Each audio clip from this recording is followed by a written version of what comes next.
Good morning class. Today is our history subject and we are going to study chapter number 5 human resources.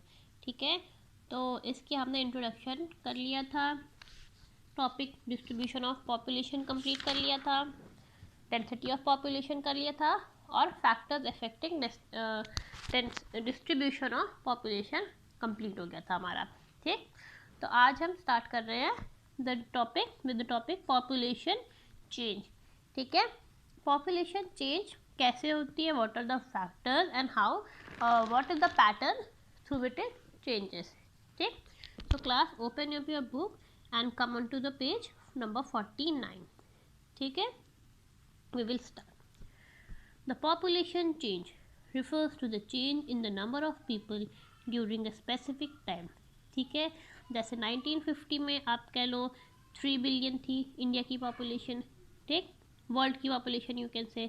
ठीक, फिर 1960 में you can say 4 billion हो गई.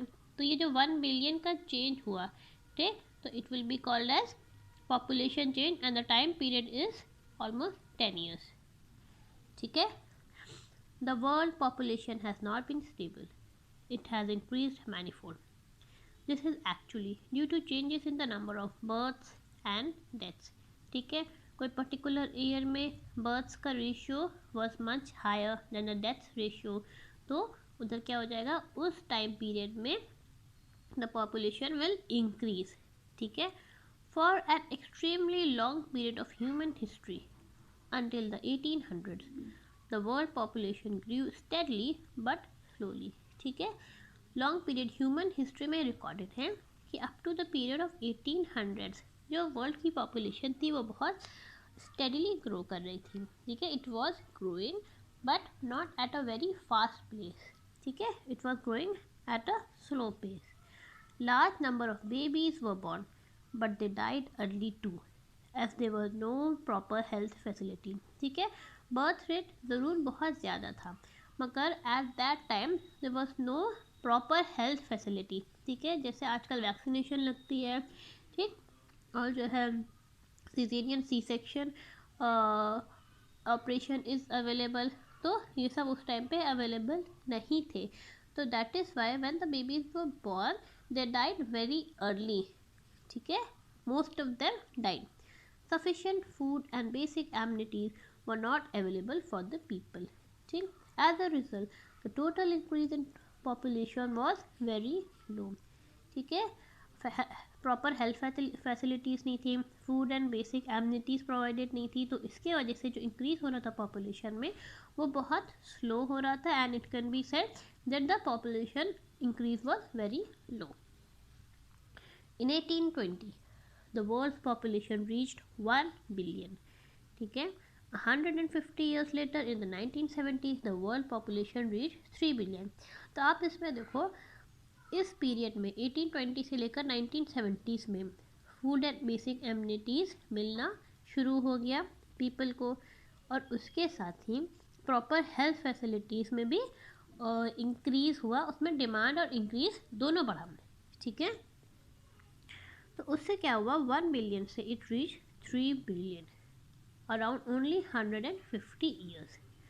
This is often called population explosion. ठीक है, ये 2 billion का जो इंक्रीज हुआ है उसको हम कहेंगे पॉपुलेशन एक्सप्लोजन. ठीक, इन 1999 less than 30 years later the population double two 6 billion. ठीक है, आप देखो मैनीफोल्ड इंक्रीज हो रहा है 1820 से लेकर 1970 में 2 बिलियन, और उसके बाद इन लेस देन 30 ईयर्स के अंदर 3 बिलियन से 6 बिलियन पहुंच गई. ठीक है, so this is all known as population explosion. there was an explosion of population. ठीक, अब इसके रीजंस देख लेते हैं कि क्यों अचानक से there was a manifold increase in the population. The main reasons for this growth were better food supplies, availability of health facilities, cheap good and other things due to industrialization. ठीक है, क्या रीजंस हैं, food की जो supplies थी वो better हो गई. ठीक है, लोगों को बेटर फूड मिलने लगा, और क्या था, हेल्थ फैसिलिटीज़ अवेलेबल होने लगी लोगों को, और साथ में ही जो गुड्स थे, ये आइटम चीप गुड्स में मिलने लगे और चीप प्राइसेस में मिलने लगे, और सारे जो ज़रूरत का सामान था that was essential they were all provided in cheap prices. और वो क्यों हुआ? ड्यू टू इंडस्ट्रियलाइजेशन, ठीक, because industries were setting up, so this led to industrialization and which further led to cheap goods and other things, ठीक है।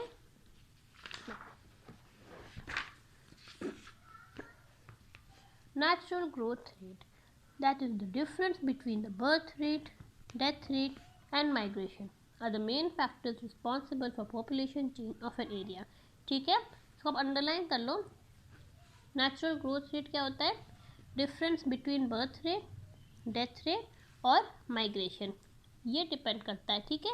These are the main factors, ये 3 main factors है जो कि रिस्पॉन्सिबल होती है एक एरिया की पॉपुलेशन चेंज पे, ठीक है। एक पर्टिकुलर एरिया में कितने बर्थ हुई बेबीज़ की, ठीक है, और उसमें कितने लोगों की डेथ हुई, और साथ ही उस एरिया से कितने लोग वहाँ से माइग्रेट कर गए, ठीक है। तो ये सब रिस्पॉन्सिबल होते हैं, ये फैक्टर रिस्पॉन्सिबल है एक एरिया के पॉपुलेशन चेंज के ऊपर, ठीक है।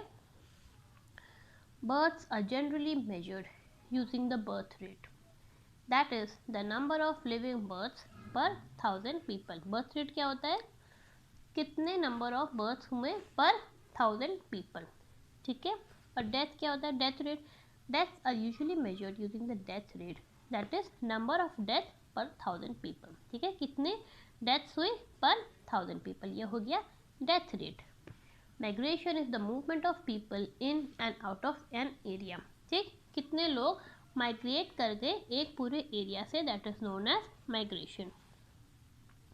The population increase in the world is mainly due to rapid increase in natural growth rate, ठीक। तो पॉपुलेशन इंक्रीज जो पूरे वर्ल्ड में हो रही है वो डिपेंड कर रही है नेचुरल ग्रोथ रेट एक पर्टिकुलर एरिया पे, ठीक है। एक पर्टिकुलर एरिया का जो नेचुरल ग्रोथ रेट है जो कि डिपेंड करता है बर्थ रेट पे, डेथ रेट पे और माइग्रेशन पे, वो एक पर्टिकुलर एरिया पे, ठीक। ये नेचुरल ग्रोथ रेट में इंक्रीज आ रहा है, ठीक है, which led to a further increase in the population, ठीक। इसमें इंक्रीज का मतलब हो रहा है जो एक पॉपुलेशन इंक्रीज हो रहा है वर्ल्ड में, which is depending on the natural growth rate, ठीक है।